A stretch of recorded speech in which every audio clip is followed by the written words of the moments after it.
안녕하세요. 세기말의 사랑 연출한 이선우입니다. 제가 고양시에서 왔는데요. 지각할 뻔했는데 멋있는 기사님을 만나가지고 열심히 달려서 지각 안 해서 너무 다행입니다. 오늘 여기는 극장이 되게 밀접해 있어서 얼굴이 다 보여요. 그게 이 아트나인의 네. 장점이자 단점이죠. 그래서 지루해도 다 얼굴 보이니까 많이 봐주세요. 감사합니다. 안녕하세요. 유진 역할을 연기한 이선입니다. 진짜 다 꽉 찼네. 너무 좋네요. 이렇게 영화 보고 영화 한 편 보면 사실 되게 힘든데 이렇게 또 지금 시간까지 자리를 이렇게 채워주셔서 정말 감사드려요. 궁금한 거 있으시면 많이 물어봐 주세요. 제가 최선을 다해 답변하겠습니다. 네, 도영을 연기한 노재원입니다. 이렇게 가까이에서 이렇게 다 같이 있으니까 여태까지 한 GV 중에서 제일 뭔가 기대되는 것 같아요. 네, 자리 지켜주셔서 감사합니다.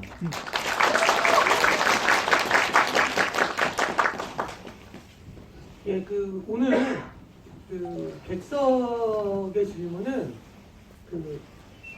오픈 톡방으로 하게 돼 있어요. 그래서 여기로 들어오시면 되고요. 제가 뭔가 이렇게 진심으로 부탁을 드리자면 모더레이터가 50대 후반이라는 것을 잊지 마시고 질문 10개를 우다다닥 쓴다고 하시면 저는 그분의 질문만 받고 끝나요. 즉 양심상 각각 질문은 1개씩만. 그래서 보다 많은 분들의 질문을 받고 싶으니까. 그리고 제발 쓸데없는 것 좀 여기다 뭐 쓰지 말고 너무 좋아요 이런 거. 네, 여러분은 즐거움이겠지만 저에겐 노동이 됩니다. 무슨 말씀인지 아시겠죠? 네, 우리 여러분도 왜 이렇게 손 들고 질문할 때 질문 굉장히 길게 하고 막 자기가 질문하고 자기가 답하는 사람들 보면 되게 화나잖아요. 네, 톡방이라고 안 그럴까요?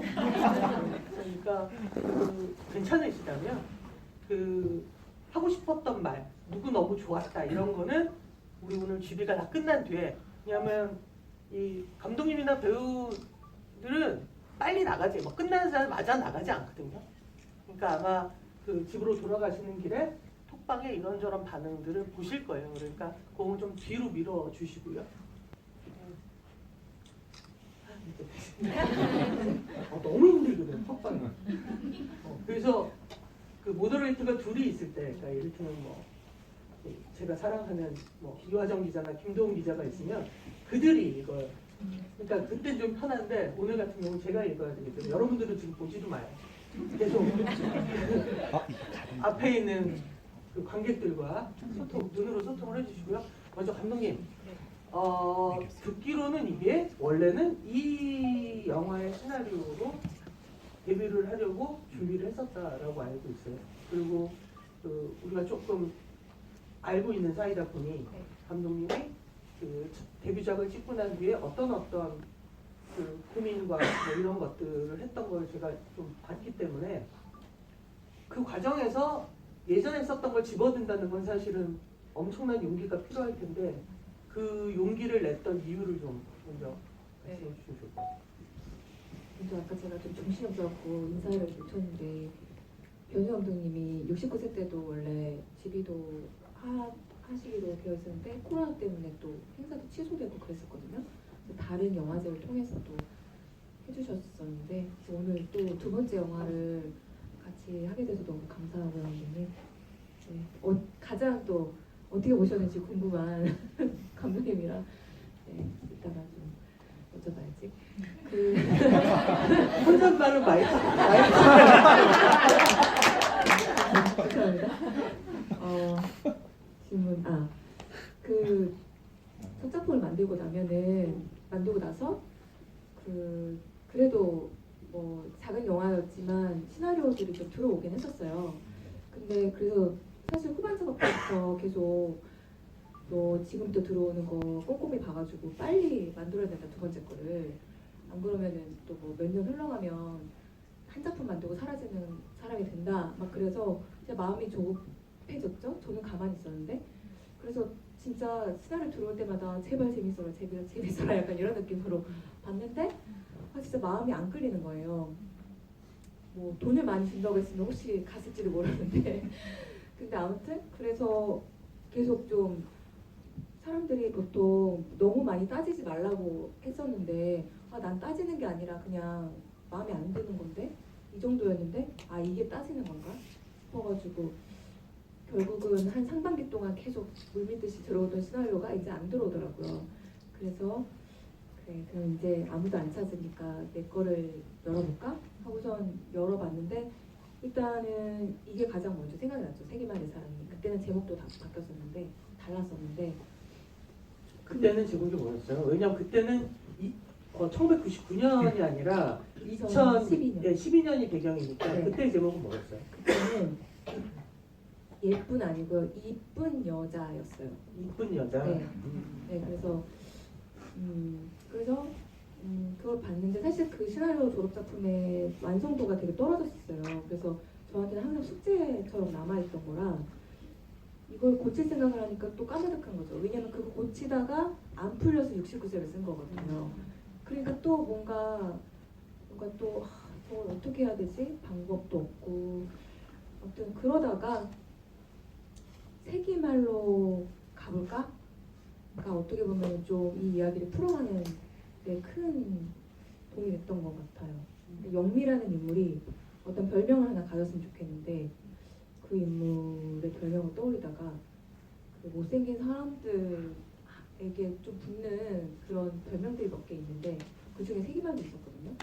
그래서 그렇게 할까 하다가 영미가 안 그래도 영화 속에서 굉장히 좀 소심하고 그런 인물인데 그 인물이 누군가한테 고백을 할 때 뭔가 좀 큰 계기가 있어야 될 것 같다는 생각이 들어가지고 세상이 종말할 정도의 계기는 어떨까 싶어서 중의적인 뜻으로 세기말 별명과 세기말 시대로 해서 그렇게 쓰게 됐습니다. 처음 시나리오를 받아보고 그리고 아마 감독님과 미팅을 하면서 이제 장애가 있는 캐릭터 근데 심지어 전신마비 캐릭터잖아요. 근데 사실은 그때는 뭐 할 수 있겠다 싶지만 사실 전신마비인 캐릭터를 연기한다는 건 배우가 나름 그동안 갈고 닦아왔던 어떤 스킬들 뭐 조그마한 몸동작 뭐 얼굴 표정을 좀 다양하게 뭐 긴장감을 줘서 표정을 바꿔보는 것 고개를 갸웃해보는 것 이 모든 것이 봉인되는 거잖아요. 그런 것이 두렵진 않으셨어요? 그러니까 내지는 그 각오를 했음에도 불구하고 현장에서 더욱더 힘들어지는 어떤 부분들이 있었을 것 같은데. 제가 이거 다 찍고 나서 이제 시사회를 하고 나서 비로소 깨닫는 게 뭐였냐면 이 역할이 진짜 큰 역할이었구나라는 걸 깨달았어요. 그러니까 비중이 아니고 역할 자체가 진짜 큰 역할인 거예요. 제가 이걸 만약에 시나리오를 받았을 때 지금 감독님께서 말씀하신 걸 내가 일이 다 맞아 이런 것도 힘들고 저런 것도 힘들고 내가 이걸 할 수 있을까? 이렇게 생각할 수 할 만한 것들이 있었다면 내가 이 인물을 과연 연기할 수 있었을까? 생각이 들더라고요. 그러니까 몰라서 했던 것 같아요. 네, 몰라서 했고 이제 연기를 하면서 그때부터 알게 됐죠. 내가 상대방 연기할 때 상대방 눈도 쳐다볼 수 없구나. 그런 경험도 처음 해봤거든요. 이렇게 말할 때 늘 상대는 내 옆에 서 있거나 내 뒤에서 휠체어를 밀고 있거나 여하튼 눈을 보고 상대방 얼굴을 보고서 연기를 할 수 있는 경우가 많지가 않았어요. 네. 그리고 이제 목을 이 아래를 못 쓰니까 이게 표정에도 다 영향을 주고 말씀하신 것처럼 사실 많은 것들을 신체를 통해 우리가 전달을 한다는 걸 저도 이걸 하면서 더 절감했죠. 네. 그래서 그냥 사실 제가 이제 연기할 때는 진짜 그냥 막 구르면서 했던 것 같거든요. 제 그때까지 내가 해왔던 거를 다 어떻게든 사용하면서 또 못 사용하게 된 것도 어떻게든 만들어서 그렇게 그냥 막 그때까지 내가 할 수 있던 것들을 다 사용할 건 사용하고 뭐 하여간 구르면서 막 했던 것 같아요. 예. 근데 그러고 나서 이제 영화를 보고 나니까 뭔가 좀 이 공허한 느낌은 아닌데 아 이제 나는 어떻게 또 갈 수 있을까 가야 할까 그러니까 뭔가 내 거를 다 쏟아낸 느낌인 거예요. 그 안에서 물론 좋은 것도 보이지만 아쉬운 것도 보이고 제 눈에 그런 어떤 저라는 사람의 배우로서의 어떤 지형이 보이는 듯한 느낌이 드는 거예요. 근데 그게 이렇게 늘 이렇게 막 엄청 기분 좋고 막 그런 느낌이라기보다는 뭔가 좀 아 이제 어떻게 해야 하지라는 그런 마음이 좀 컸었거든요. 네. 근데 개봉 일정을 따라가 보면서 그런 생각도 들었어요. 나의 지형을 볼 수 있었던 것도 어쩌면 이 시기에 내가 이 지형을 한번 보게 된 게 다행인 게 아닐까? 여기서 또 뭔가를 내가 할 수 있을 것이다. 라는 예, 희망을 가지려고 생각하고 있습니다. 그 어때요? 저는 사실 되게 어려웠을 것 같은 연기가 사실은 움직이지 않는 것도 그렇지만 그 대사의 그 발성이나 감정이 굉장히 메말라져 있다. 그러니까 기름져 있지 않다. 그러니까 사실은 이제 거기서 분명히 고민이 됐을 것 같아요, 감독도. 그러니까 이를테면 결국 이 캐릭터가 관객들에게 어떤 감정을 전달하기 위해서는 어떤 감정들이 훨씬 기름져야 관객한테 직접적으로 이렇게 척 가서 붙잖아요. 근데 그렇게 되면 사실 캐릭터 자체가 붕괴되기도 하는 거죠.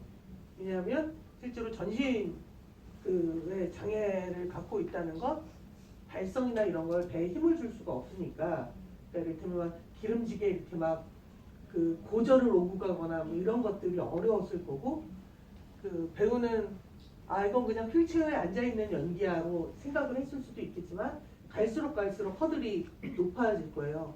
가장 많이 배우가 의논을 했고 감독이 고민했던 이 캐릭터에는 어떤 게 있을까요? 그 연기를 보면서. 일단은 이번에 선우 씨가 뭐 집에서 했던 얘기인가 그랬던 것 같기도 한데 일단은 저랑 처음에 이 시나리오 놓고 얘기했을 때 선우 씨는 한 번도 근육병, 실질적으로는 근육병을 앓고 있는 분이거든요. 근육병도 사실 종류가 되게 많은데 제 가까운 친척분 중에 막내 이모가 유진과 똑같은 근육병을 갖고 계세요. 그래서 이모가 실제로 예쁘시기도 하고 성격도 되게 까탈스럽고 뭐 아무튼 굉장히 멋있는 사람이에요. 근데 한 번도 만나본 적이 없어서 만나보고 싶다. 일단은 인물을 좀 연구하고 싶은 마음이셨겠죠, 배우님은. 그래서 만났는데 오히려 만나고 나서 이모, 우리가 생각한 저야 뭐 이모를 가끔 보긴 했지만 그냥 장애를 가지고 있을 뿐이지 그냥 이모 그냥 그 자체였던 거죠. 그냥 뭐 나름 취향도 있고 그냥 되게 밝고 또 우리 온다고 아무튼 되게 예쁘게 치장을 하고 계셨어요. 근데 그때 이제 선우 씨가 했던 말이 아 내가 이 영화에서 표현을 해야 될 게 과연 장애인가? 유진이라는 인물 내가 선우 씨가 한 말을 제가 하려니까 되게 느낌이 안 오네요. 원래 감독은 수많은 사람들의 말 중에 마음에 드는 걸 골라서 내 말인 것처럼 하는 일을 하는 거죠.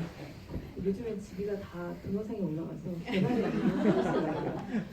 네, 그래서 그냥 유진이라는 인물이 가진 뜨거운 심장, 그러니까 몸은 굳었지만 죽어있지만 그 사람이 살아있다라는 생명력 같은 거. 저희 이모가 실제로 좀 그런 인물이기도 했고 본인이 이렇게 물 줄 수도 없는데 그렇게 다육이를 키우세요. 솔직히 관상용이잖아요. 아무튼 엄청 깔끔떠시고 네 그러시는데 그걸 보면서 오히려 좀 더 마음이 놓이셨던 것 같아요, 선우 씨가. 그러면서 물리적으로 이제 몸을 움직여야 되는, 그러니까 움직이지 말아야 되는 부분에 있어서는 그 그런 말씀을 또 하셨었어요. 그러니까 그러니까 저랑 친한 감독님이랑 이렇게 또 선우 씨 아는 감독님이랑 같이 이야기를 나눴을 때, 그러니까 선우 씨는, 제가 본 선우 씨는 정말 카메라 안에서 밖에서 정말 성실하고 시나리오 분석도 정말 잘하시고, 그러니까 정말 되게 태도가 좋으신 배우인데 좀 요령을 부릴 수도 있잖아요. 이렇게 앉아있지만 안 움직이는 척하면서 조금 더 요령도 부릴 수 있는데, 정말 요령이란 요령을 없이 못 움직인다고 생각하는 상태에서 이 딕션을 하려니 얼마나 힘들겠어요. 그거를 그냥 정말 곧이곧대로 하셨던 거죠. 그러니까 이제 끝나고 한 2, 3개월을 재활을 하셨어요. 이게 몸이 쓰던 근육을 안 쓰고 막 이러시니까. 그래서 저는 사실 그것까지는 알지 못했죠. 그래서 나중에 너무 좀 미안하기도 했는데, 그래서 저도 장애가 있기 때문에 이렇다라는 걸 정확하게 제시할 수는 없었어요. 다만 이제 이모가 가진 어떤 장애를 제가 좀 알고는 있으니까 실제로 뭐 어떻다 얘기를 했었는데, 이건 조금 재밌는 에피소드인데, 저는 이모가 그냥 얘기하지. 재밌다. 그래, 컸다야. 역시 개그는 타이밍인데. 그래서 저 이모가 진짜 인형처럼 아무것도 못 움직이는 줄 알았어요. 물론 차차 태어난 것 같거든요. 근데 옛날에 리모컨 정도 누를 수 있었고, 뭐 약간 이렇게 움직일 수 있었는데, 그렇게만 말했거든요, 제가 선우 씨한테. 근데 이모가 이렇게 휠체어에 앉아있어서 저희 오는데 이렇게 딱 우리를 기다리고 있더라고요. 근데 뭐 얘기하다가 갑자기 발을 뻗쩍 이렇게 하시는 거예요. 그래서 깜짝 놀란 거예요. 그러니까 아직 남아있는 그 근육의 힘으로 그러니까 몸을 이렇게 움찔했던 거죠. 그래서 선우 씨가 그 유진이 그 분장실에서 어떻게 움직였을까? 이게 어떤 식으로 몸을 할 수가 있었다는 걸 거기서 이제 영감을 받았던 거죠. 그래서 아무튼 저도 모르는 게 많았던 거죠. 그래서 그거를 같이 이야기하고 하면서 진짜 나눈 거지. 내가 저보다 더 큰 소리로 웃으시더라고요. 제가 예, 아니 그 이모가 죄송해요. 이모님이 저보다 더 큰 소리로 웃고 꼿꼿하게 앉아 계시고, 이게 뭔가 물론 뭐이 장애를 가진 분은 어떨 것이다라는 게 제 안에도 막연히 있었다는 걸 그때 깨달았어요. 예. 저는 이 영화에서 구도영이라는 인물에 대해서는 학교 다닐 때 별명이 구석기라는 거 외에는 아는 게 없어요. 그러니까 사실은 히스토리가 존재하지 않는 캐릭터죠. 근데 이 히스토리가 존재하지 않는 캐릭터는 이 영화에 나오는 두 명의 인물, 영미와 유진이가 가장 결정적으로 자기의 감정을 흔들었던 어떤 순간에 반드시 나와요. 이를테면 공원에서, 그리고 그 교도소에 있는 상태에서 이제 그 외부로 만났을 때, 그 다음에 영미 입장에서는 그 마지막에 나오는 그리고 그날 거기서 모텔로 와서 그 겪었던 어떤 세기말의 순간 또는 마지막 장면. 그러니까 사실은 그 정말 그런 것들이 어려웠을 것 같아서 이게 하나의 질문을 두 개로 나눠 보면 스스로 어떻게 이 캐릭터를 디벨롭을 했는지와 감독과 어떤 의문 또는 왜 히스토리가 없는 상태라면 히스토리가 없는 상태로 가기로 한 건지, 아니면 이런 히스토리가 있다라는 거를 합의를 하고 그 안에서 계속 캐릭터를 만들어 간 건지, 뭐 그런 것들이 제일 궁금한 것 같아요. 좀 먼저 감독님이랑 대화를 했던 걸 말씀드리자면, 도영의 전에 있었던 상황들은 참 많은 것들이 있었어요. 유진과 어떻게 만나게 됐고, 준이와 어떤 관계였고, 그러다가 어떻게 공금횡령을 하기까지의 그런 모든 것들을 감독님과 많은 대화를 나눴는데, 중요한 건 이제 노재원 입장에서 도영의 선택들이 처음에 잘 이해가 가지 않았어요. 왜 내가 감내해? 하면서 공금횡령을 해야 하지? 부터 시작해서 내가 어떻게 하면, 그러니까 도영이라는 인물의 전사는 많았지만 그걸 제가 연기하기에 내가 어떻게 하면 내 스스로 이걸 납득하고 연기를 할 수 내가 진솔하게 할 수 있을까를 이제 고민했던 것 같은데 그게 첫 번째 질문으로 답변 드리자면 제가 연기가 너무 이해가 안 갈 때 저희 어머니한테 엄마한테 한번 물어볼 때가 있어요. 굉장히 제가 무언가 질문을 하면 자기 상황처럼 대답을 하는 능력이 있어서 근데 예를 들어 엄마 이 인물은 이래 왜 이러는 거야? 하면 당연하지 이 인물은 힘드니까 뭐 이런 되게 단순 명확하게 얘기를 하시는 게 있어서 엄마 도영이란 인물은 자기가 사랑하는 사람이 몸이 아픈 장애를 가지고 있는데 그 사람이랑 결혼을 해. 근데 그게 위장 결혼이고 그 사람을 위해서 카드값을 갚다가 공금 횡령을 해서 감옥에 들어가. 왜 이런 걸까? 그러니까 엄마가 궁금해 생각하다가 조건 없는 사랑을 해본 적이 있냐? 없는 것 같다. 너가 할머니를 사랑하는 마음으로 한번 생각해봐. 근데 그날부터 도영을 조금 생각해보고 연기해볼 수 있었던 것 같아요. 그리고 감독님께서 나를 도영으로 캐스팅하신 이유가 도대체 무엇일까?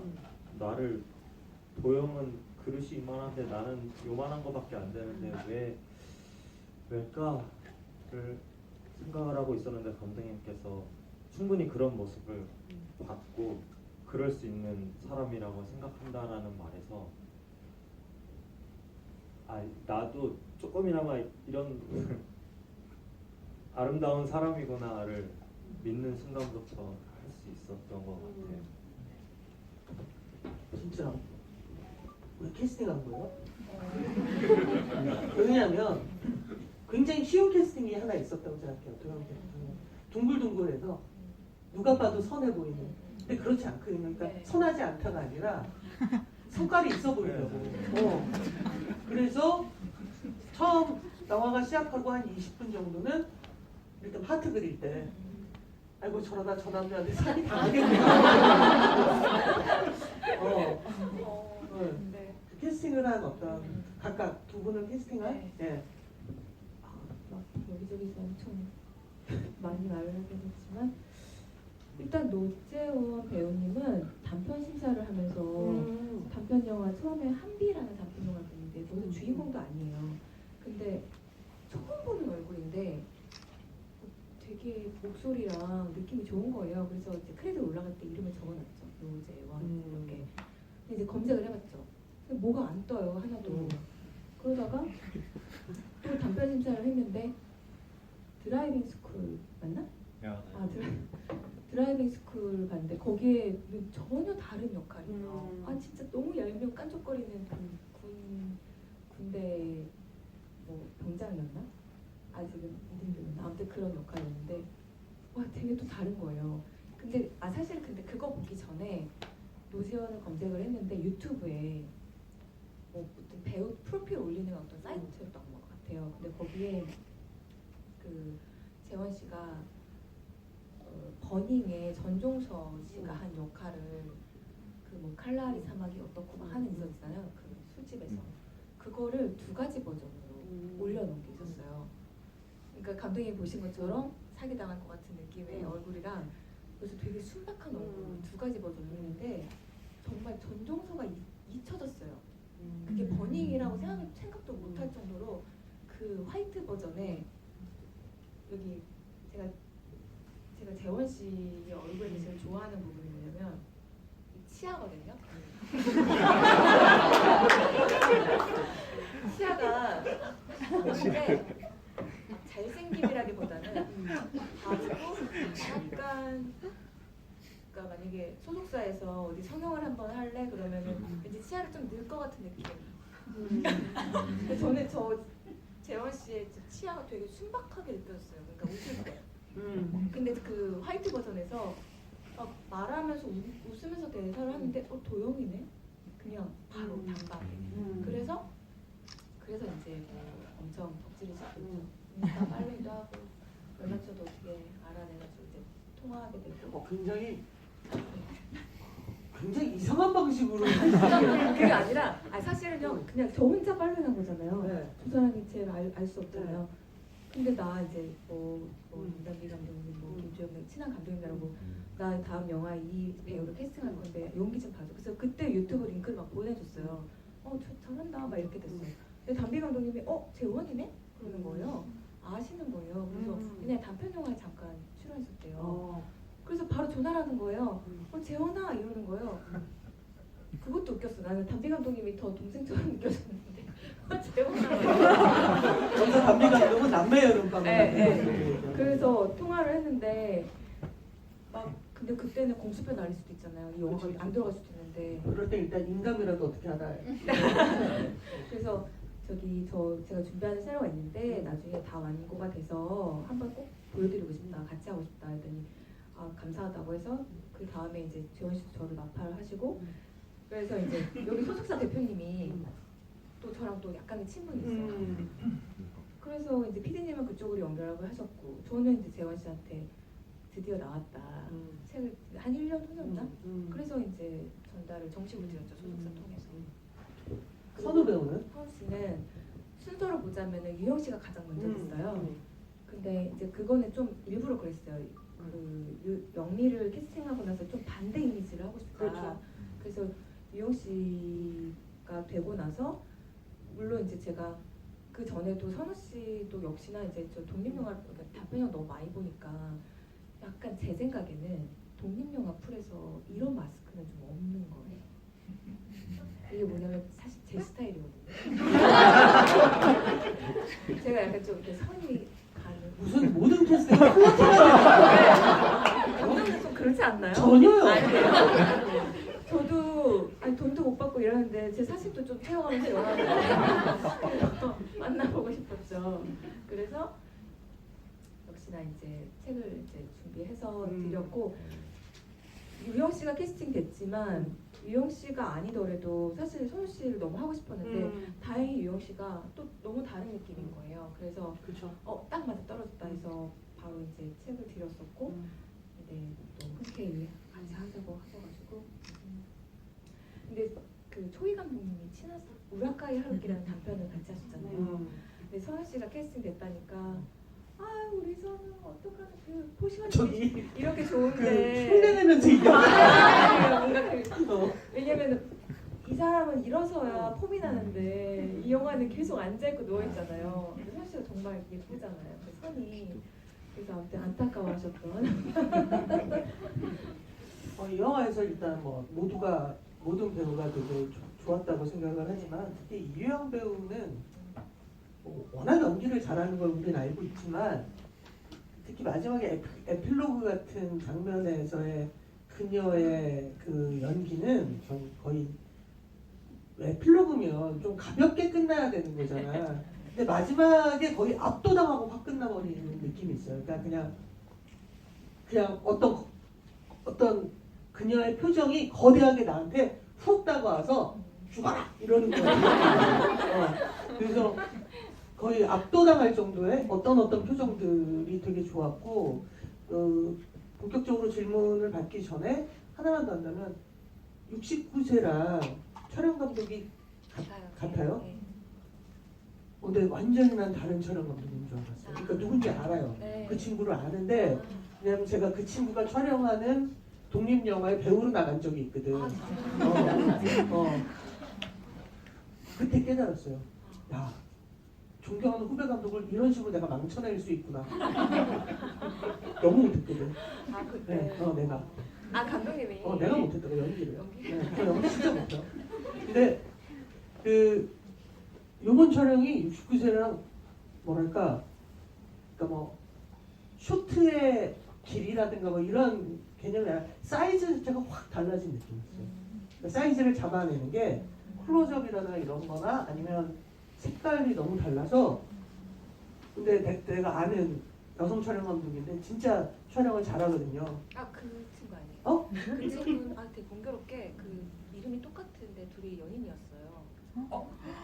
이름이 똑같아요. 근데 지워야겠다. 지금 해야겠죠. 지우자. 네. 근데 69세 때는 두 분이 같이 있어요. 한 명 퍼스트로 하고 이렇게 같이 지금은 오래된 연인이랑 해서 그 친구는 남자. 남자 촬영 그 감독이 친구는 있구나. 몰랐어요. 네. 몰랐어요. 그 친구. 아 정말. 그리고 못 그리고 못 그리고 진짜 나는 내 웃긴 얘기 줄까? 박 로드리고 세이라고 써 있어서 그 여성 촬영하고 내가 아는 네. 박세희 감독이 네. 로드리고라는 성을 가진 남자랑 결혼을 해서 아니야 다른 사람. 그렇게 된 줄 알았어. 완전 지워야겠다. 그렇군요. 여하튼 촬영이 되게, 그러니까 특히 그 중반 이후의 촬영이 되게 리듬이 좋았다고 생각을 해서 그 영화가 69세에 비하면 이야기 자체도 그렇게 사실은 어두운 얘기지만 어둡지 않고 무거운 얘기지만 무겁지 않은데 어떤 경쾌함, 그야말로 그 어떤 세기말을 견뎌낸 이제는 청년이 아닌 사람들의 모습이 되게 이렇게 무겁지 않게 보여줘서 되게 좋았던 것 같고요. 첫 번째 질문으로 제가 관객석에서 나온 질문 중에 첫 번째 질문으로 제가 택한 건 사랑은 호구가 되는 거라고 생각하시나요? 라는 질문이에요. 네. 그거 아십니까? 호구는요 자기가 호구라고 생각 안 해요. 그러니까 남들이 그렇게 보는 거지 자기는 호구라고 생각하면 그 바보 같은 짓을 하지 않겠죠. 그래서 제가 이 영화를 하면서 집을 다니면서 그냥 문득 깨달은 건데 본인이 호구라고 생각하면 그렇게 할 수 없을 것 같아요. 그래서 결국은 조건 없이 아까 재원 씨가 말한 것처럼 그렇게 따지지 않는 게 진짜 사랑 아닌가? 그거는 꼭 연인, 뭐 가족 다 포함해서. 근데 그렇게 하기 힘들죠 사실은. 네. 어때요 두 분은? 사실 이 영화의 가장 큰 줄기가 호구를 사랑한 호구에 관한 얘기잖아요. 네. 잘 모르겠어요.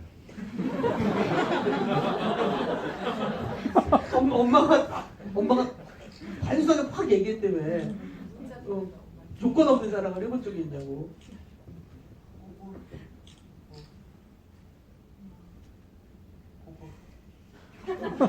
어때요? 근데 저도 아직 조건 없는 사랑을 해본 적 없는 것 같아요. 네. 조건 없는 사랑을 그게 막 사실 뭐 예를 들어서 부모가 자식한테 주는 거나 그런 거 말고 난 뭐 이렇게 어쨌든 다른 사람과 만났을 때 사랑할 때 조건 없는 사랑을 하고 싶어요. 예, 알겠습니다. 그냥 저는 그런 생각을 한 적이 있어요. 그 호구라는 말을 쓰는 건 애초에 사랑이 아니다. 그러니까 거래거나 계약이거나 이를테면 뭘 사주면 너랑 연애를 해줄게. 이건 거래잖아요. 애초에 사랑이 아니잖아. 그래서 사랑이라는 말에는 호구라는 말이 없는 것 같고 이게 전면적으로 자기를 던지지 않는 한 사랑은 발화되어지지 않는 것 같다.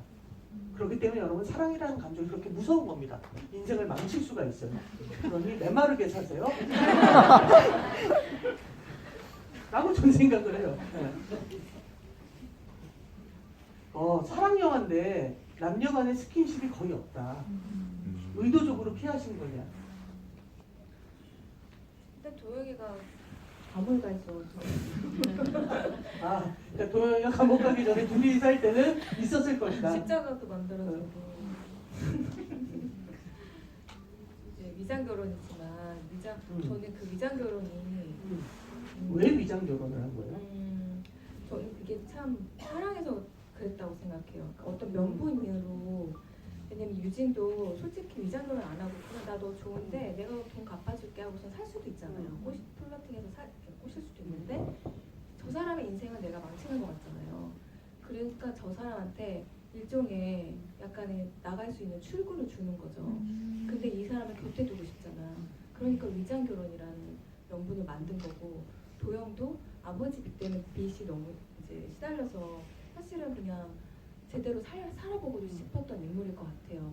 근데 만약에 유진을 그렇게 사랑하지 않았으면 과연 그래도 자기 호적에 결혼이 올라가는 건데 그랬을까? 오히려 좀 기분 나쁠 수도 있었을 것 같아요. 근데 도영도 그 위장 결혼이라는 명분 때문에 내가 그럼 그렇게라도 이 사람 곁에 있을 수 있지 않을까?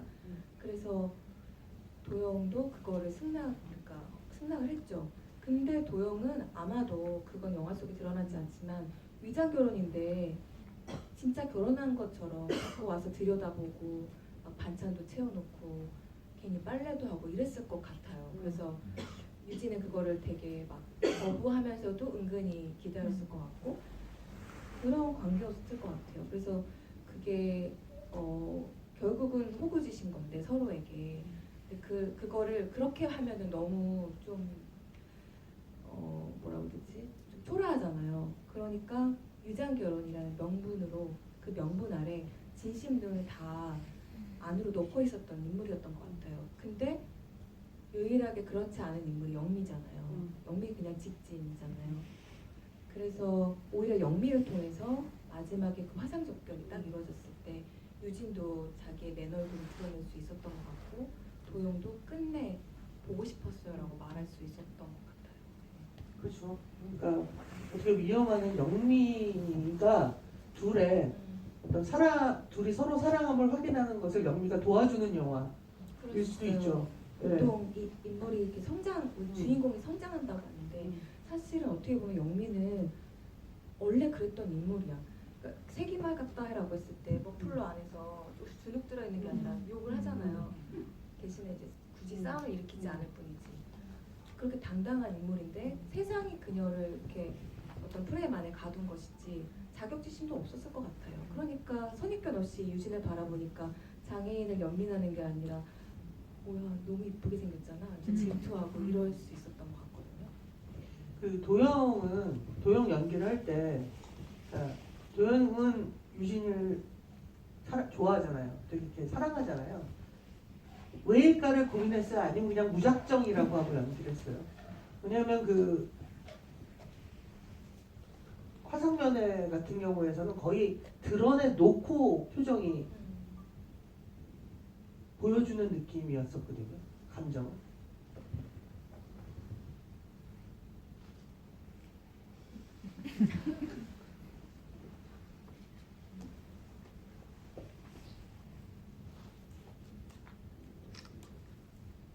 도영은 유진이를 왜 좋아할까요? 왜 사랑할까요?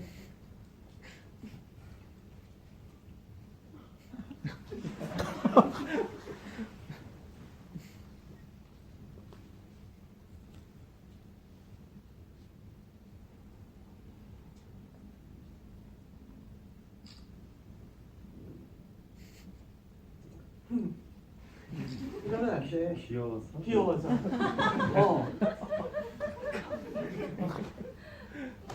난 그 생각했는데 도영이는 유진이를 이쁘고 안전해서 사랑했을 것 같아. 안전. 사고 치러 다니지 못하잖아. 이뻐서 막 다른 그러니까 이쁘기도 하고 그리고 우리가 알고 있는 어떤 전자가 있잖아. 그 집안의 가족이 사고를 많이 쳐서 이 친구가 모든 걸 감당해야 했잖아. 그녀는 집 안에서 행패를 부릴 수는 있어도 집 밖으로 나가서 사고를 치고 오지 못한단 말이야. 심지어 인터넷을 이용해서도 사고를 못 쳐요. 거기까지 가지를 못해. 나는 그것이 엄청난 정서적 안정감으로 다가왔을 것 같다는 생각을 했어요. 그러니까 그녀는 내가 진심으로 사랑을 한다면 안전할 것이다 라고 생각을 하고 그리고 함께 둘이 결혼을 하게 되는 순간 사실은 그 긍정적이든 부정적이든 유진이 옆에 붙어있는 애들 있잖아. 그런 사람들이 격리되어질 수 있다면 안전해질 수 있을 것이다 라고 생각했을 것 같거든요. 근데 그러니까 재원 씨가 긴 고민 끝에 귀여워서라고 말한 거는 너무 좋은 것 같아요. 사실 누구한테 사랑에 빠질 때는 그냥 결국은 외모로 일단 그렇잖아요. 아니지. 그렇지만 꼭 그렇게 이쁘고 착해서라 그러지. 네. 착한 걸 어떻게 알아서? 근데 이쁘고 그럼 너무 그러니까 얄팍해 보이니까 꼭 예쁘고 착해서라 그러죠. 네. 근데 제가 하나 말씀드리면 뭐 저희 지난번에 그 집이하고 저촐하게 이제 잠깐 술을 마셨는데 그러더라고요. 아무래도 분량이 적잖아요. 그리고 같이 붙어있는 씬이 별로 없으니까. 근데 제가 도영이를 이 영화를 보면서 도영이를 더 이해하게 됐대요. 그러면서 그 유진이가 이제 그 분장실에서 무너졌을 때 내려가고 싶다 이런 마음이 들었대요. 그러니까 자기가 없는 동안에 어떻게 살고 있는 모습을 지금 보고 있는 거잖아요, 계속. 그래서 오히려 영화 보면서 그런 마음이 들었다고 해서. 근데 계속 영화 끝나고 나서 집에 할 때도 너무 그 유진을 사랑하는 마음이 아직 잔여가 있나 봐요. 그러니까 뭐 그래서 아니 그래서 그런 말 할 때마다 유진이 막 굉장히 뭉클해해요. 막 이러고 막 그래서 막 그때 어떤 질문을 끝나고 영화가 끝나면 도영이는 뭘 할까 했을 때 유진이랑 일단 대관람 짓할 거라고 그랬어요. 제가 처음으로 이 영화를 봤을 때 저는 아무래도 틈틈이 나오는 인물이다 보니까 영화를 관람하게 됐던 것 같아요. 근데 그때 유진의 모습을 길게 보게 되니까 이제 선우나 너무 좋은 연기를 이렇게 보면서 특히 그 분장실에서 유진이 쓰러졌을 때 진짜 그때 막 달려가서 안아주고 싶다는 충동이 막 드는 거예요. 그러면서도 엄청 막 후회스럽기도 했어요. 좀 더 만나는 장면도 있거나 아니면은 다시 촬영해보고 싶다고 이런 생각도 들었어요.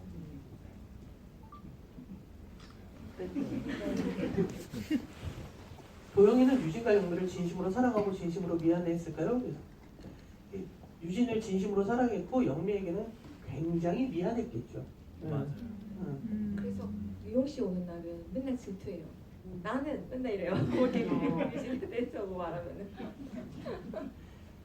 그러면서 이번엔 좀 말씀하기 편한 걸로 질문을 바꿔보겠습니다.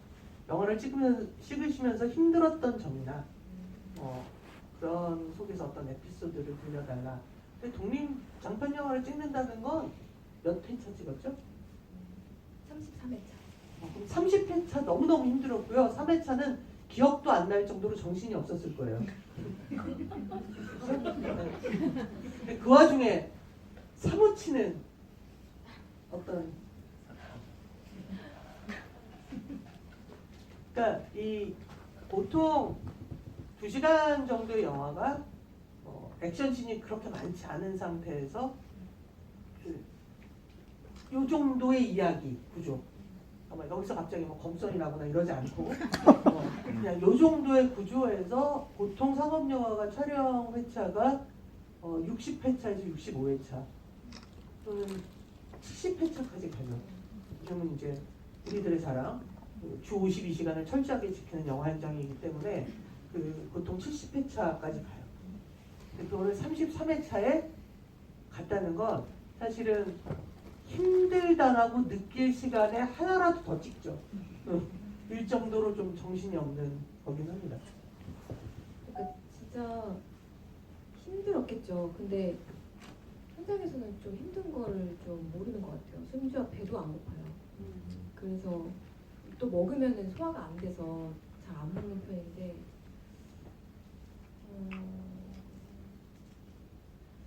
이제 어쨌든 아무래도 이게 전작보다는 예산이 좀 더 있고 근데 결국 이제 전작품은 공적작으로만 한 건데 제작 지원 받아가지고 이렇게 한 건데 이거는 반은 공적자금, 반은 약간의 투자를 받았거든요.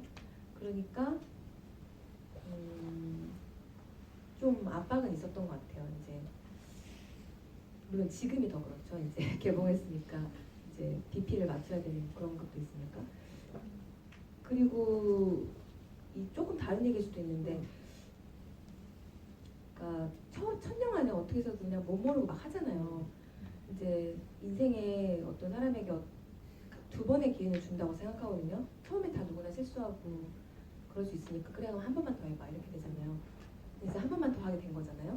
근데 그러면 이제 여기서 실패하면 여기서 어떤 쓴 평가를 받으면 다시 기회가 없을 거라는 생각을 하거든요. 그래서 그거에 대한 이제 압박이 있었던 것 같아요. 그래서 저도 몰랐는데 오히려 끝나고 나서 좀 번아웃이 와가지고 이제 물론 이제 그 다음에 상반기 때는 후반 작업하느냐고 잘 몰랐었는데 그 끝물쯤에 이제 이제 뭐 유행인 요즘에 힙하게 유행인 공황도 오고 이제 마음의 병이 와서 약과 상담을 잘 받고 있어요. 근데 저조차도 그거를 잘 몰랐는데 아 그걸 그냥 모른 채 하고 있었구나 그런 생각이 들더라고요.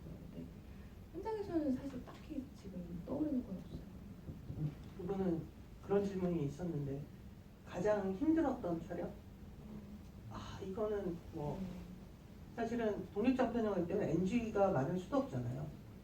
테이크를 여러 개 가지도 못할 거고 그러면서 되게 힘들었던 어떤 씬? 어떤 숏? 있을까요? 씬이 아니어도 돼요. 그보다 훨씬 한 씬 안에서도 힘든 쇼트가 있고 좀 덜 힘든 게 있잖아요.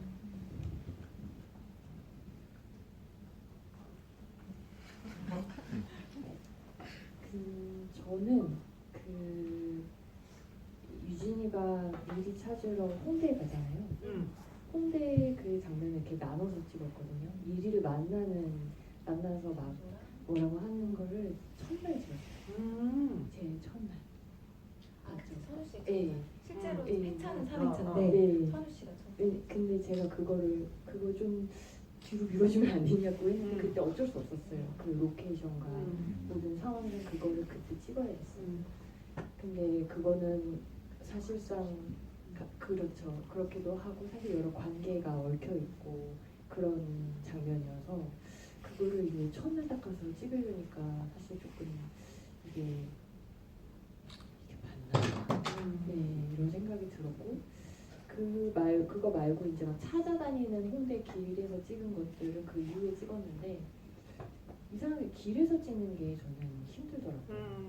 근데 생각해 보니까 길은 열려 있는 공간이고 유영 배우는 이제 제 뒤에 있고 혹은 뭐 오준이 뭐 옆에 서 있어도 결국은 제가 이게 말을 줘야 되는 상대가 그러니까 내 말이 어디로 가야 될지 모르겠는 느낌이 들었어요.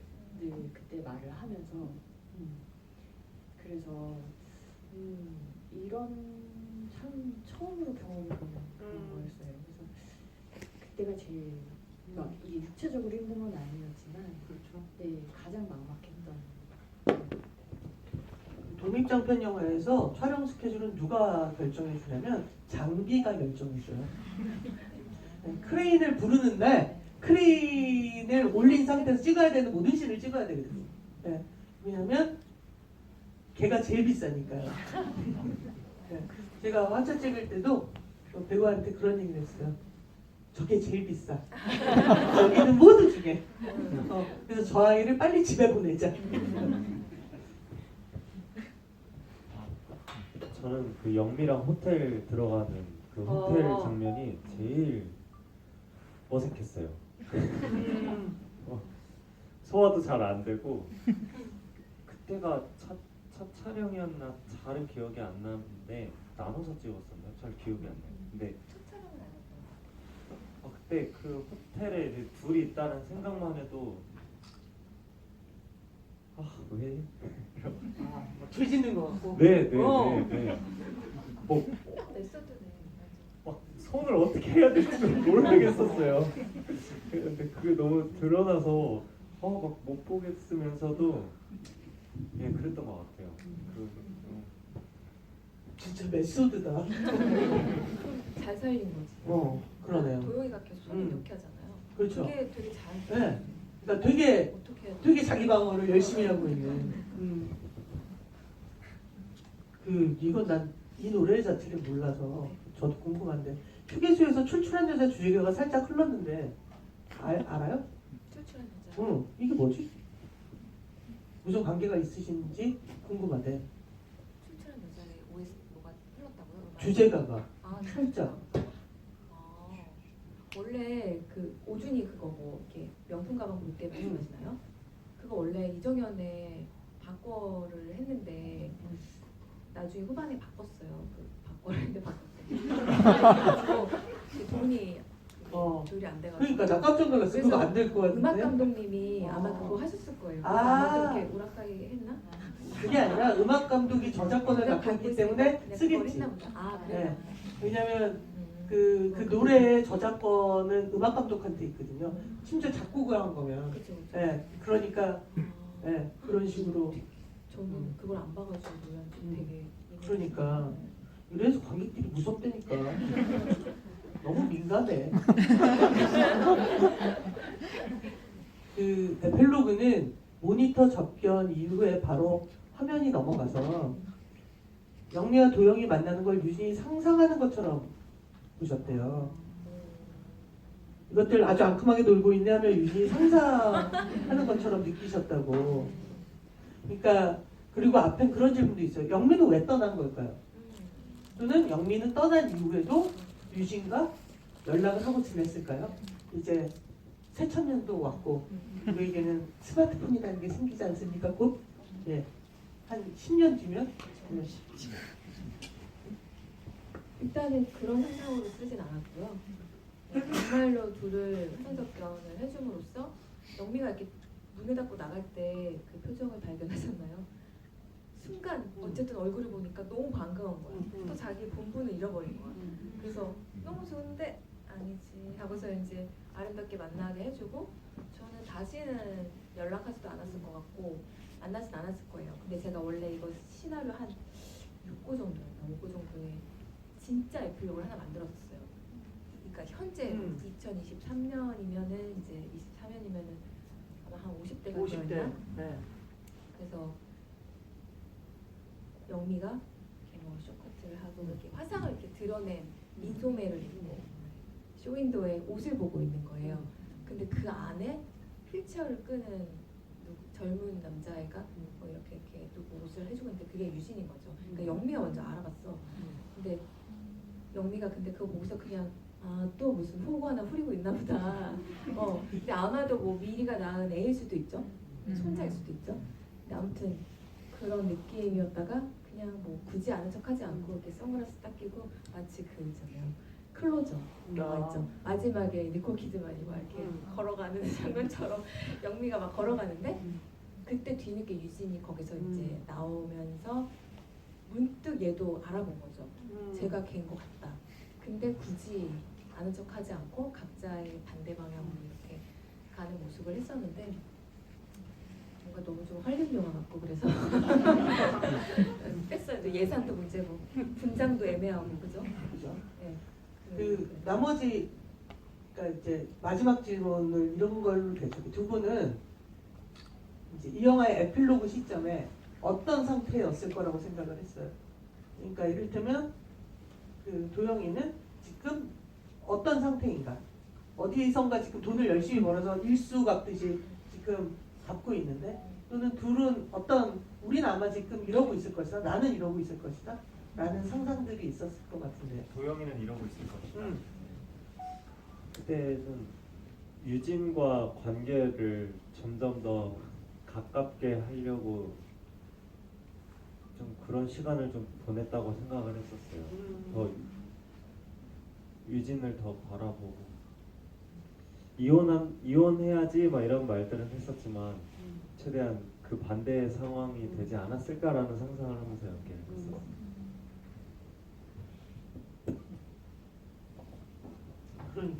그러니까 마지막에 그 영미가 일종의 계속 플러팅을 하는데 그거 자체의 어떤 감흥을 이렇게 방어하는 게 아니라 오늘 기분 좋으신가 뭐 이런 상태 같은 느낌의 연기. 그러니까 애초에 그거에 뭐 아무런 생각이 없는 것 같은 그런 연기가 아마 그렇기 때문에. 그리고 지금 이 빚을 갚는 것도 인간적인 것도 있지만 동시에 그 보다 그녀에게 더 충실하기 위해서라는 감정도 있었을 거예요. 그러니까 되게 갑자기 이 영화 전체에서 가장 건실한 상태로 나오잖아요. 근데 그건 아마 그 그런 것 때문이었을 것 같아요. 아 이런 상태이다라고 했기 때문에 그런 게 되게 그 모텔에서 이러고 있었던 것처럼 저는 그 디테일이 되게 좋았거든요. 맞아요.